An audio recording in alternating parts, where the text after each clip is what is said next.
அதுக்கடுத்து பார்த்தீங்கன்னா காஞ்சிகேட் அந்த நம்ம அனதர் கவுண்டிங் பிரின்சிபலில் இருக்க முக்கியமான ரிசல்ட்னு பார்க்குறப்ப ஃபர்ஸ்ட் ஒன்று வந்து A belongs to Z of G. Zனா சென்டர் ஆஃப் G. நம்ம ஏற்கனவே சென்டர் சென்டிலைசர் நார்மலைசர் இந்த மூணுமே பார்த்துருக்கோம்.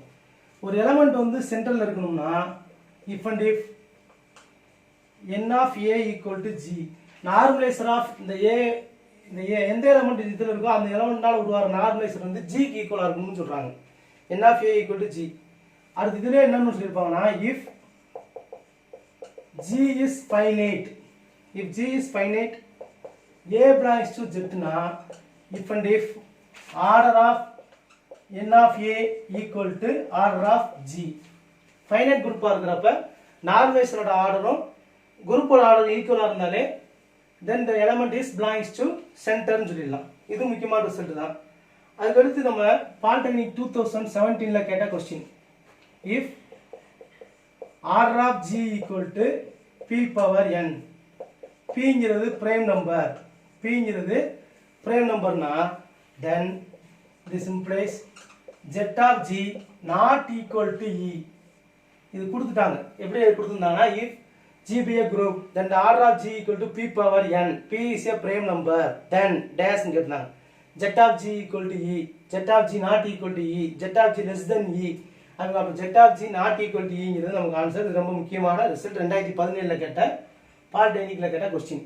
நம்ம ஏற்கனவே என்னன்னு பார்த்தோம், order of G equal to P இருக்கிறப்ப அது சைக்கிளிக்காகவும் இருக்கும் எப்ளினா இருக்குன்னு பார்த்துருக்கோம். Order of G equal to P ஸ்கொயராக இருக்கிறப்ப அது எப்ளினா இருக்குன்னு பார்த்துருக்கோம். இந்த ரிசல்ட்டையும் இங்கே சொல்லியிருப்பாரு. அப்போ பிஎன் வரப்போ சென்டர் ஆஃப் G வந்து நாட் ஈக்குவல் டு ஈயோட ஈயை தவிர்த்து வேறு எலமெண்ட் இருக்குன்னு சொல்லியிருப்பாங்க. Z of G not equal to E மட்டும் இல்லாமல் வேறு எலமெண்ட்டும் இருக்கும். அதுக்கடுத்து பார்த்தீங்கன்னா இதுக்கடுத்து முக்கியமான ஒரு தேரம் காச்சிஸ் தேரம்.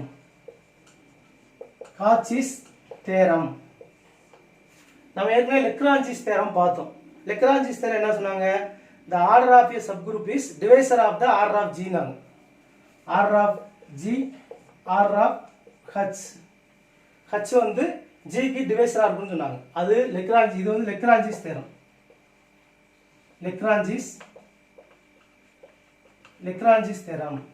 இதுல காச்சிஸ் தேரம் என்ன சொல்றாங்க, காச்சிஸ் தேரம் வந்து ஒரு எலமெண்டோட ஆர்டர் சொல்லுவார். அவர் சப்குரூப்போட ஆர்டர் சொல்லியிருப்பாரு லெக்ரான்ஜி. காச்சிஸ் வந்து எலமெண்ட்டை வச்சு எலமெண்டோட ஆர்டர் வந்து குரூப்புக்கு வந்து டிவைசரா இருக்கும். அது எப்பனா அந்த எலமெண்ட் வந்து பிரேம் நம்பரா இருக்கிறப்பன்னு சொல்லியிருப்பாரு.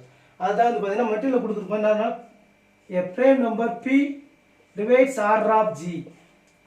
அப்ப ஒரு நம்பர் Pங்கிறது prime நம்பர், அது வந்து order of G யை டிவைட் பண்ணுச்சுன்னா கரெக்டா then this implies G has element of order P. அப்ப ஒரு prime நம்பர் வந்து குரூப்போட ஆர்டர் டிவைட் பண்ணுச்சுன்னா கண்டிப்பா அந்த குரூப்ல P ஆர்டர்ல ஒரு எலமெண்ட் இருக்கும் அப்படின்னு சொல்லியிருப்பாங்க. லெக்ரான்ஜி வந்து சப்குரூப்போட எக்ஸிஸ்டன்ஸை பார்க்கறதுக்காண்டி சொல்லியிருப்பாங்க. காச்சிஸ் வந்து எலமெண்டோடைய ஆர்டரை சொன்னதுனால எலமெண்டோட ஆர்டர் எக்ஸிஸ்ட் ஆகுமா அப்படிங்கிறதுக்கு காச்சிஸ் யூஸ் பண்ணுவாங்க. காச்சிஸ் தேரத்தில் முக்கால்வாசி பார்த்தீங்கன்னா பிரேம் நம்பர் தான் வரும். அப்போ இந்த இடத்துல பிரேம் நம்பர் தான் எடுத்துருப்பாரு. எந்த நம்பரும் இல்லை, பிரேம் நம்பர் வந்து ஆர் ஆஃப் ஜி டிவைட் பண்ணுச்சுன்னா then G has the element of order P அப்படின்னு இருப்பாரு. இது முக்கியமான ஒரு தேரம். அதுக்கடுத்து பார்த்தீங்கன்னா எப்போ வந்து சென்டர் ஆஃப் ஜி அந்த குரூப் ஈக்குவலாக இருக்கும். சென்டர் ஆஃப் ஜி அந்த குரூப் எப்போ ஈக்குவலாக இருக்கும்னா ஜி இஸ் எபிலியன். நம்ம எக்ஸாமினேஷன் பாயிண்ட் ஆஃப் வியூ தான் பார்த்துக்கிறோம். இந்த மாதிரி பார்த்தா போதும். நமக்கு எக்ஸாமினேஷன் பாயிண்ட் எப்படி கொஸ்டின் கேட்குறாங்க அதை வந்து நம்ம புரிஞ்சுக்கிட்டு மனப்பாடம் பண்ணாவே போதும். நல்லா படிக்கணும். அப்படி பார்க்குறப்ப இதெல்லாம் முக்கியமான பாயிண்ட்ஸ் தான். இதுக்கு அடுத்து நம்ம ரொம்ப ரொம்ப முக்கியமான பாயிண்ட், இது அடிக்கடி கேட்ட கொஸ்டின் என்னன்னு பார்த்தீங்கன்னா the number of conjugate class in SN. Symmetric குரூப்ல இருக்க நம்பர் ஆஃப் கான்ஜுகேட் கிளாஸஸ் கேட்பாங்க. அதுக்கு என்ன ஃபார்முலான்னு பார்த்தோம், P of n. P of nங்கிறது partition of n. P of n சொல்லுவோம். அப்போ எந்த ஒரு நம்பருக்குமே பார்ட்டிஷன் கண்டுபிடிக்கலாம். P ஆஃப் 1னா 1 வந்து வேற எந்த வகையிலும் பிரிக்க முடியாது. P P of 2னா 2. அப்போ 2 எப்படிங்க பிரிக்கலாம்? 2ன்னு எழுதலாம், 1 + 1ன்னு எழுதலாம். அப்போ ரெண்டு பார்ட்டிஷனா பிரிக்க முடியும்னால 2ன்னு சொல்லுவோம். P of 3 equal to 3. எப்படி எழுதலாம்? 3, 2 + 1, 1 + 1 + 1. அப்போ 3 பார்ட்டிஷன் இருக்கனால அதை 3 பார்ட்டிஷன் சொல்லுவாங்க.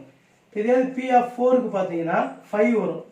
4 எழுதலாம், அடுத்து 3 + 1ன்னு எழுதலாம், அடுத்து 2 + 2, 2 + 1 + 1, அடுத்து 1 + 1 + 1.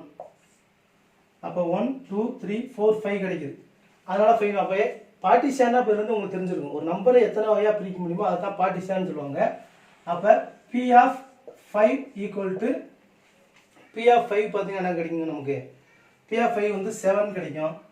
P of 6 வந்து 11 போட்டு பார்த்தா தெரியும். P of 7 equal to 15. இந்த மாதிரி போகும். இதெல்லாம் வந்து நம்ம எதுக்கு யூஸ் பண்ணலாம்னா, ஒரு தடவை நம்ம நெட் கொஸ்டின்லேயே கேட்டிருக்காங்க. The number of element in the conjugate class S6 is. The number of element in conjugate class S6. S6ல இருக்கக்கூடிய அப்போ S6னா P of 6 ஆன்சர். அப்போ P of 6 எவ்வளோங்க? 11. P of 6 equal to 11. அப்போ SNல இருக்கக்கூடிய கான்ஜுகேட் நம்பர் ஆஃப் கான்ஜுகேட் கிளாஸ்ன்னு கேட்டாங்கன்னா நமக்கு P of n வந்துடும். Partition of n. இதில் இப்போ நம்ம கடைசியாக கொஸ்டின் சார் என்ன சொல்லியிருப்பாருன்னா P of 61 சொல்லி கேட்டிருப்பார். P of 61. P of 61னா பெருசாக போகும் நமக்கு. அது மொத்தம் எத்தனை வருதுன்னு சொல்லுவாங்கன்னா 1, 121, 605 பார்ட்டிஷன் கிடைக்கும்னு சொல்லுவார். நம்ம கொஸ்டின் சார் புக்கில் இருக்கும். இதெல்லாம் வந்து அப்போ பார்ட்டிஷன் வர்றப்போ இதெல்லாம் தெரிஞ்சு வச்சுக்கோங்க. அந்த பார்ட்டிஷன் எதுக்கு நம்ம பயன்படுத்துகிறோம்னா the number of conjugate class of Sn கண்டுபிடிக்கிறதுக்கு. இந்த பார்ட்டிஷனை பின்னாடி இன்னொரு தடவை பயன்படுத்துவோம். எப்போனா the number of non isomorphic abelian groups அதுக்கும் பார்ட்டிஷன் ஆஃப் n தான். the number of non isomorphic abelian groups.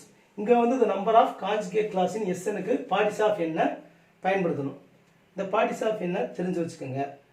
அடுத்து நம்ம ஏற்கனவே பார்த்தோம், 2 பெர்முடேஷன் வந்து சேம் சைக்கிள் டீகாம்போசிஷனாக இருந்துச்சுன்னா அது வந்து கண்டிப்பாக என்ன தாங்க இருக்கும்?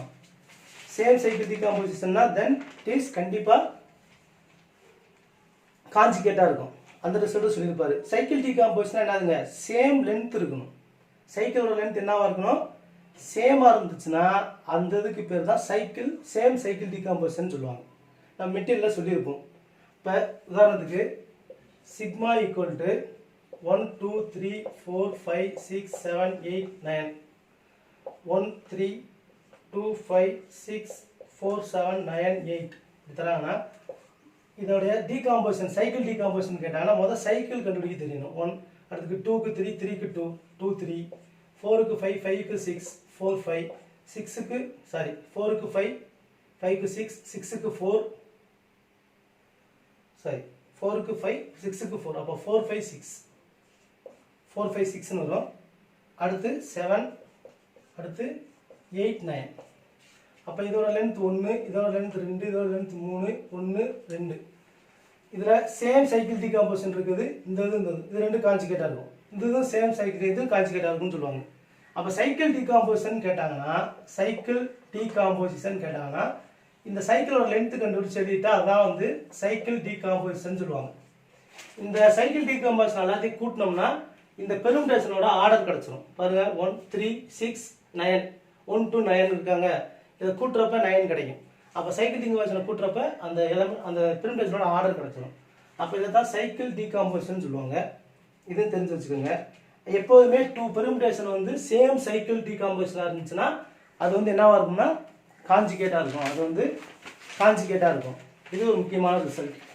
அதுக்கு அடுத்து நமக்கு TRB 2017ல கேட்ட ஒரு ரிசல்ட் நமக்கு எக்ஸைஸ் கொஸ்டின்ல கொஸ்டின் சார் புக்ல எக்ஸைஸ் கொஸ்டின்ல இருக்கும். அதாவது in SN there are distinct R cycle எத்தனை இருக்குன்னு சொல்றாங்கன்னு சொல்லிருப்பாங்க. there are 1/R n factorial by n minus R factorial distinct R cycles. அப்ப ஒரு SNல இதுவும் SNல தான் சொல்றாங்க. இந்த SNல எத்தனை டிஸ்டிங்க்ட் R சைக்கிள் இருக்கும் அப்படின்னு கண்டுபிடிக்க சொன்னாங்கன்னா நம்ம இந்த ரிசல்ட்டை யூஸ் பண்ணோம். இந்த ரிசல்ட் வந்து நமக்கு 2017 TRBல கேட்ட கொஸ்டின். 2017ல நமக்கு கேட்ட question in Sn there are dash distinct R cycles கேட்டிருந்தாங்க. அப்போ 1/R n factorial by n minus R factorial. இப்போ இது உதாரணத்துக்கு ஒரு சம்மா எப்படி பார்க்கலாம்? in Sn in S7 how many 4 cycles are there? இந்த மாதிரி क्वेश्चन கேக்குறாங்கன்னு வெச்சுக்கோங்க. in S7 how many 4 cycles are there ன்னு கேக்குறாங்கன்னா அப்ப n க்கு பதிலா 7 r க்கு பதிலா 4 ன்னு போய் இந்த ஃபார்முலால போட்டாலே நமக்கு ஆன்சர் வந்துரும். அப்ப 1/4 r க்கு பதிலா 4 n க்கு பதிலா 7 factorial by n minus r 7 minus 4 3 factorial. அப்ப equal to 1/4 7 factorial எப்படி எழுதலாம்? 7 into 6 into 5 into 4 into 3 factorial எழுதிருக்கலாம். 3 factorial 3 factorial cancel பண்ணிட்டோம்னா இது மட்டும் வரும். இந்த 4 க்கு இந்த 4 cancel பண்ணிட்டீங்கன்னா 7 into 6 into 5 6 5s are 30. அப்ப என்னங்க வருது நமக்கு 210.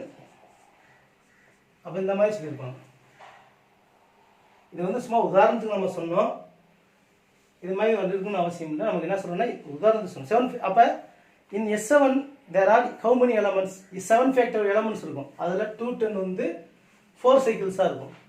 அப்ப இது வந்து அந்த ஃபார்முலா யூஸ் பண்ணி நம்ம இந்த மாதிரி கணக்கு கேட்கலாம் அப்படிங்கிறதுக்காண்டி சொல்லியிருக்கோம். இது புக்ல இல்ல அந்த கணக்கு. நம்ம அந்த ஃபார்முலா இருக்கு. எக்ஸர்சைஸ் क्वेश्चनல அந்த ஃபார்முலாவை prove that அப்படி சொல்லி கொடுத்திருப்பாங்க. prove that in Sn there are 1/r n factorial by n minus r factorial distinct r cycles இருக்குன்னு சொல்லியிருப்பாங்க. அதை நம்ம இந்த ஒரு சம் மாதிரி போட்டு பார்த்துட்டோம். S7ல எத்தனை 4 cycles இருக்கும் அப்படின்னா n க்கு பதிலா 7 r க்கு பதிலா 4 போட்டு பார்த்தீங்கன்னா 210 கிடைக்கும். இது ஒரு முக்கியமான ரிசல்ட் தான். அடுத்து இது தவிர்த்து முக்கியமான ரிசல்ட் வேற என்னன்னு பார்த்தீங்கன்னா நம்ம மெட்டீரியல் அடிக்கல பார்த்தீங்கன்னா if p is a prime number then in sp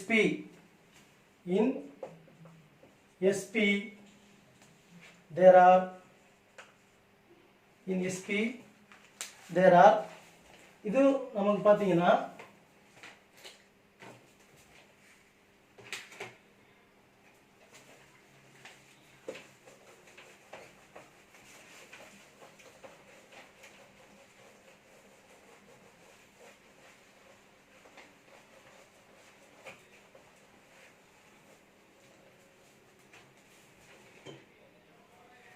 இப்போ பார்த்தீங்கன்னா இன்னொரு ரிசல்ட் முக்கியமான ரிசல்ட் இதுவும் டிஆர்பியில் கேட்ட பழைய பீச் டிஆர்பியில் கேட்ட question if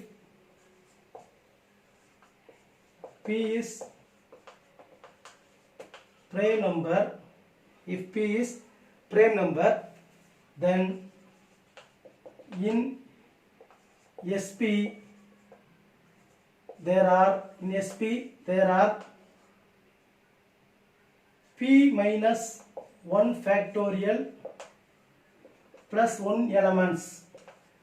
P minus 1 factorial plus 1 elements satisfied xp equal to e. இதுவும் நமக்கு டிஆர்பி பழைய டிஆர்பில கேட்ட क्वेश्चन.